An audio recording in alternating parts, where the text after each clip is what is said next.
So I love you all. Thank you all so much for coming back. So we're going to start here in 2 Timothy chapter 1 verse 7. For God has not given us a spirit of fear, but of power and of love and of a sound mind. There's two things in here that I want to talk about today. One is the sound mind, the very last thing that it says that God has given us. Think about some of the things that you've seen, some of the things on social media. All right, if your mind is not sound, where is it coming from? Because there's a whole lot of people who have lost their ever-loving minds. I'm sure you have examples. I'm sure you have stories, but if their mind is not sound and that they're not of right thinking, where is their mind from? All right. The other portion, for God has not given us a spirit of fear. Okay, so remember back about 4 years ago or so when we were all afraid. So then the political edicts that went out were like, there is no church. And if there is church, you have to wear the diaper across your face and you can't sing, etc., right? Because we were all afraid. And 3 days in, you know it's bull crap. But this is what, and I'm not saying that it wasn't real. I'm saying what was bull crap was all of the mandates and the edicts that went along with it. Okay? So we're so fearful, like we can't go to church. Really? That's the first place we should be when we're fearful. Am I right?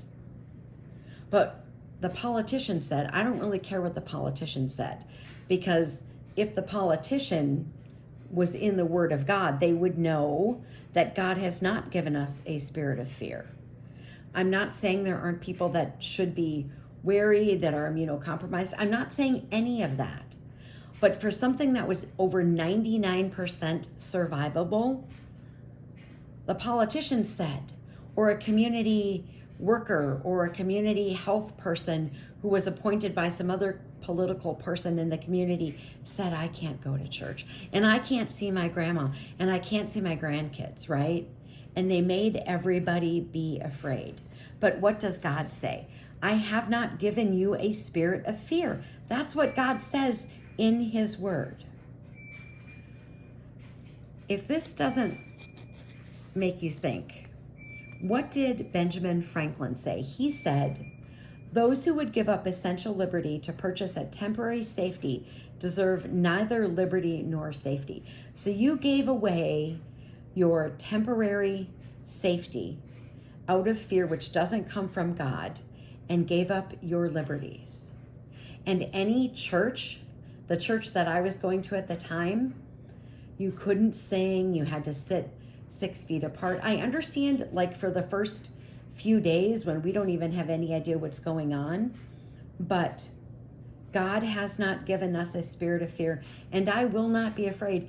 And no matter whatever they try to bring back or whatever, I am not doing that. I was the one in the store without the diaper across my face. God has given me an immune system, and I take care of myself. And so I'm not going to walk into fear. And if that means I can't come into your store, then okay, I'll get it elsewhere. God has not given us a spirit of fear, but of power, of love, and of sound mind. And people's minds, they're not sound.